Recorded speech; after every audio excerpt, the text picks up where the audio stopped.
The man suspected of an Illinois mass shooting appears in court. He's changing his legal plans ahead of next month's trial. Plus, a local law enforcement agency adds to the family. Rockford PD recruiters say the job is about more than just making arrests. And the holiday decorations in downtown Rockford are coming down. The weekend event to put Stroll on State back in the box. Live from WTVO 17, this is Eyewitness News at 5. Good evening, I'm Mimi Murphy. And I'm Eric Wilson. The man charged with the mass shooting at Highland Park's 4th of July parade switches legal tactics. Robert Cremo III was in a Waukegan courtroom today. He no longer plans to represent himself for his upcoming trial. Julian Cruz has the report. Robert Cremo III's intent at the start of today's hearing, a mystery even to prosecutors and the judge handling the case, nearly a month after the accused Highland Park gunman said he'd represent himself. You still have the right to an attorney, Judge Victoria Rossetti tells the defendant, sitting in a Lake County, Illinois courtroom with his hair pulled back in a bun. I request that you reappoint my public defender, Cremo responds. The surprise motion and today's proceeding over within a matter of minutes, no doubt leaving Cremo's public defenders assessing how to proceed. Just sitting down with him in jail and saying, okay, now what do you want to do? WGN legal analyst and former prosecutor Terry Sullivan imagining the conversation between Cremo and his attorneys. The 23-year-old accused of murdering 7 and wounding dozens of others in 2022, just a month ago demanding a speedy trial, putting pressure on the lawyers. That simply means that the clock is ticking for the prosecution and that they have to try him within a certain limited number of days. The trial date as it stands today still set for February 26 of this year unless the defendant and his legal team requests a change. They have to tell the judge, and the judge is going to have to ask him if that's what his wishes are. Lake County State's Attorney Eric Reinhart responding. Our victim specialists have been in constant communication with the victims and their families throughout the case and will continue to do so. We anticipate a discussion of the trial date on the next court date, January 10th. That was Julian Cruz reporting. Chicago's Yellow Line is running again 7 weeks after a crash that injured more than a dozen people. Trains on the 3-stop line known as the Skokie Swift resumed service this morning. They were taken out of commission November 16th when a train approaching the Howard station collided with a snowplow on the tracks. It caused nearly $9 million in damages to equipment and sparked multiple lawsuits. Yellow Line riders had been using shuttle buses until service was restored. Ooh, you just don't know how good it feels to be back on this Yellow Line, because the service on the Skokies, on the shuttle buses was really something else. They never come on time, and I was late a few times. I am so happy. The CTA tested all Yellow Line trains, tracks, and signals during the closure. The NTSB will issue its final report later this year. A preliminary report found the operator tried to brake before the crash, and a system to keep the wheels from sliding did activate, but slipped to it anyway. There'll be a few more Rockford police officers protecting our streets soon. The department held a swearing-in ceremony at Veterans Memorial Hall. 5 officers took their oaths. 4 are new recruits. They'll head to the Police Training Institute in Champaign for 16 weeks. The other recruit is a lateral officer. After an update on Illinois law, he will hit the street. RPD's recruiter says the job is about more than just putting people in handcuffs. We have an amazing community service unit, we have a school resource unit, our detectives, recruitment, our trainers. We try to get out in the public and interact more than just make an arrest and taking down the bad guy. Rockford Police Department tries to do so much to make sure that our youth understand that just because you see the uniform, you got to see the person that's standing in it. So they know who Katie is, that they know that I am a person just like they are. It's just that I choose to wear this uniform. Rockford Police's entry-level and lateral officer applications are open. And a State Line Blood Center honors a local police officer's legacy. The Rock River Valley Blood Center is hosting the Jamie Cox Foundation Memorial Blood Drive. In 2017, Cox was killed in the line of duty. Anyone who donates blood will receive a commemorative shirt, a Culver's coupon, and will be entered into a contest to win a $500 prize. The blood drive is at Hononegah High School from 9 in the morning until 3 in the afternoon. State and Chicago city planners, as well as nonprofit organizations, are scrambling to house and feed migrants. Workers are building half a dozen heated tents at the intake center in the South Loop, and a former CVS in Little Village is being converted to temporary housing. The Greater Chicago Food Depository is helping to provide 20,000 meals a day to migrants housed at shelters. We are providing food and vital supplies such as diapers and also granola bars. 20 out of the 26 shelters we are currently providing food and supplies to. We all deserve to eat. More than 29,000 migrants have arrived in Chicago from Texas since August of 2022. The U.S. job market gets a boost. Employers added 216,000 positions last month. That's up by 43,000 from November. The leisure and hospitality, healthcare, and government sectors all saw rises. The unemployment rate remains at 3.7%. Meantime, average hourly wages increased by 4.1% from a year earlier. It's that time of year to pack up the decorations in downtown Rockford.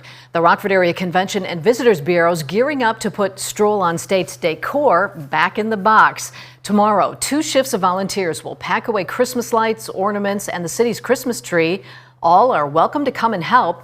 Volunteers between 12 and 15 years old must have a parent or guardian with them. 16 and 17-year-olds must have a signed waiver. Volunteers should meet at Santa's Stroll Workshop on South Winnebago Street at 8 in the morning. The Justice Department discusses efforts to combat violent crime. Up next, recent reports show those efforts are working, but the agency says there is still progress to be made.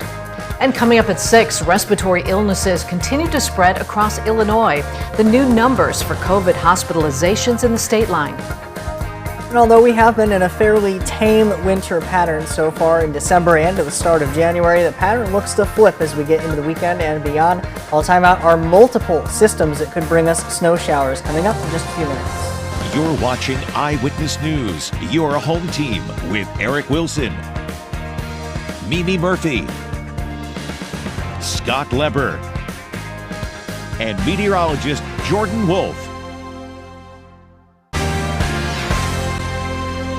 The Department of Justice says it's encouraged by a decrease in violent crime across the U.S., but says more must be done. At its first news conference of the year, the agency laid out plans for 2024. Washington, D.C. correspondent Raquel Martin reports on the strategies. This department and our state and local partners will not rest until every community in our country is safe from the scourge of violent crime. The Department of Justice is pledging to do even more to reduce all crime after new FBI statistics showed a drop in violent crime across the country. That means more joint federal, state, and local efforts to target violent criminals, more investments in putting more cops on the beat. While FBI data shows crimes like murder, rape, and aggravated assault are down, car thefts alone jumped more than 7% in 2022. This is not a time to relax our efforts. We have so much more to do. During their first press conference of the year, Attorney General Merrick Garland and his deputy AG, Lisa Monaco, said bipartisan gun legislation signed by President Biden in 2022 is helping local and federal law enforcement track and prevent gun violence. And it has been a game changer. Alex Piquero, the former director of the Bureau of Justice Statistics, says the DOJ's reporting is promising, but there's always a caveat. He says some cities like Washington, D.C. and Memphis are reporting increases in homicides. So there are 2 stories here. There's a national story, but there's also a local story. For cities seeing positive trends, Lindsay McClendon, a criminal justice fellow, says simply being out of a pandemic could be a factor. Social isolation, financial stress, physical and health stressors, but it's always hard to say. In Washington, Raquel Martin. Clouds are beginning to move back into the state line. After the break, Jordan will give us our chances for snow over the weekend and the potential for some more winter weather next week.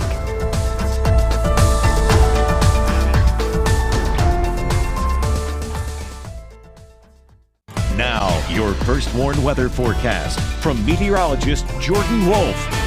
It has been a pretty lackluster season as far as snowfall is concerned so far this winter, but that could change as we get into the weekend and going into next week. Thus far, we have only seen 2.8 inches of snow since December 1st at the Rockford Airport. Normally, we would expect to see over 10 inches of snow during that same span between December 1st and January 5th. That's around 7.8 inches less than average, what we would expect to see for this time of year. And while we aren't seeing any snow at the moment, we could see some snow later on into the night tonight. Temperatures currently laying right above that freezing mark in many spots. 32 in Freeport, 32 in Sterling, 33 in Rockford, 32 in Rochelle. But our dew points are currently sitting in those mid-20s, which may allow for some moistening of the air as that next system approaches. Our weather watcher Terry out in Genoa reporting a temperature of 33 degrees along with a dew point of 28. Winds out of the southwest around 4 miles per hour and 81% humidity. Right now there is no snow falling across the region, and that includes our Skytrack camera overlooking downtown Rockford, brought to us by Window World. But there is snow falling across portions of central Illinois and even southeastern Iowa. That next system lifting that snow to the north will eventually work its way closer to the region. But as I mentioned, some slightly drier air near the surface, at least at the moment, that has to be moistened before that snow actually reaches the ground. There is a little bit of moisture to our south and our southwest, which is where they are going to be seeing the snow entering the area and falling a little bit more consistently for just a little bit longer. Locally, things remaining fairly quiet right now, but we see that snow starting to enter just to the south and to the southwest of the region. Futurecast does bring that snow into the area as we get toward midnight tonight, with some of that lighter snow entering some of our southern counties right around 11 o'clock midnight hours, and then eventually some of those more scattered snow showers sticking with us as we get into the overnight and going into the early part of tomorrow morning. Once we get into the afternoon, we could see once again some of those scattered snow showers, along with even pockets of fog in between, because some of that snow may melt with temperatures sitting above that freezing mark before we get that next round of snow that works its way in. As we get into Sunday, things start to clear out. As far as total snow is concerned from this first system, I think the highest total is going to remain where that moisture ends up, to our south and to our east. But generally speaking, those east of I-39 can expect anywhere up to an inch or so of accumulation, with some of those higher amounts on those elevated surfaces and even some of those untreated roads as well. That one system bringing us the snow showers as we get into the night tonight, locally not too far away, but system number 2, still well off across the west coast, will dip its way a little closer to the region as we get in the next few days going forward. So we still have Monday night going into Wednesday, this system a few days away, but their main impact's a high impact, low confidence kind of system, bringing strong winds and a wintry mix or even some snow. There are still plenty of uncertainties though, especially with the timing and exact track of that system. Even a shift of a couple of degrees one way or another may end up spelling huge differences in our forecast, even when it comes to snow versus wintry mix. So that's still a system to keep an eye on, especially Monday night going into Tuesday. But in the meantime, we still have to focus on the potential for some of those slick road conditions during the early part of the day tomorrow. Temperatures in the mid-30s during that time. After that midweek system, yet another system looks to come to pass toward next weekend, bringing us yet more chances for some snow.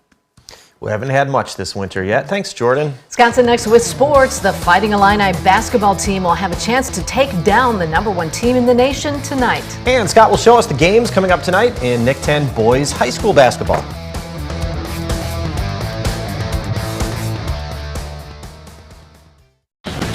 Now sports with sports director Scott Lever. The first portion of this basketball season for the Fighting Illini has been a very good one. Tonight they could turn it into a great one. They'll take on #1 ranked Purdue and West Lafayette. The Boilermakers have lost only one game in overtime, a decision there to Northwestern at the start of December. Since then, they've run off 7 straight wins. The Illini come into this game with a 4-game winning streak and with the #9 ranking in the nation. If they win this game, they could vault into the top 5. It's a well-tested team. Matt's a terrific coach. It's in their venue. But all that being said, doesn't mean we're going to show up and not compete, not fight, not be ready to play. So excited about the opportunity. Throughout Illinois' basketball history, the Illini have only defeated a #1 ranked team 3 times. The last time was in 2013 against Indiana. Locally tonight, high school basketball teams will be taking the court. All 10 Nick 10 boys teams will be in action. Conference leader Guilford will be at home hosting Belvedere. Second place Auburn will be at Hononegah. Belvedere North will play at Freeport. Boylan will play at East. And Jefferson will take on Harlem. Reagan, Holgate, and I will have highlights of those games and many more on Overtime. Yep, Overtime returns to Fox 39 at 11 o'clock. I'll also have an interview with Byron boys coach Matt Hewells about his undefeated Tigers. And we'll spotlight Ackman's superb all-around athlete, Megan Holder. It's a big weekend for the Ice Hogs. They're going to be playing tonight and tomorrow night in Texas against the first-place Stars. The Hogs are 11 points behind the Stars in the Central Division. The Hogs' only other game against the Stars this season was back on November the 8th. The Hogs lost that one 5-1. Anders Sorensen thinks this weekend will be a good test for his Hogs. Yeah, I mean, it's a really good challenge for us, right? For a young group like us, and we've been playing well, but that's a really good challenge for us to go down there in a hostile environment, and they're a really good team. I think they're scoring a lot of goals. Their power play is really good, so I think we'll have our hands full, but I feel like we're ready for that, kind of where we're at right now. Well, a former Rockford Riverhawk is getting a shot in the major leagues. Patrick O'Sullivan has been named the assistant hitting coach for the San Diego Padres. He's been a minor league coach for the Padres in recent seasons.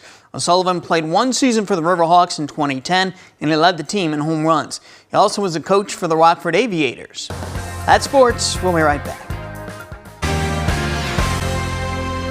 At least we finally have some snow chances coming up over the next few days because, as you mentioned, since the beginning of December, we're way below normal. Right. We've only seen under 3 inches of snow at the Rockford Airport. Normally, we see almost 10.5 inches of snow by now. But it looks like we are going to see those, more chances. We do, yeah. We have quite a few opportunities coming up in the near future. More than a few chances as we get into the weekend and even going beyond. The first of which already starting to bring some light snow off to our south and our southwest across portions of central Illinois and southeastern Iowa. Currently seeing snow on the First Warn Interactive Radar. From Rockford Auto Glass and more, the higher snow totals into the night tonight going to remain off to our south and our southeast. But generally speaking, those east of I-39 can expect up to an inch of snow, mainly on those untreated surfaces. Higher chances for snow and even higher impact for a snowstorm system that comes in for the middle of the week. Still many uncertainties to solve out between now and then. Thanks, Jordan. And thank you for spending some time with us. Stay safe.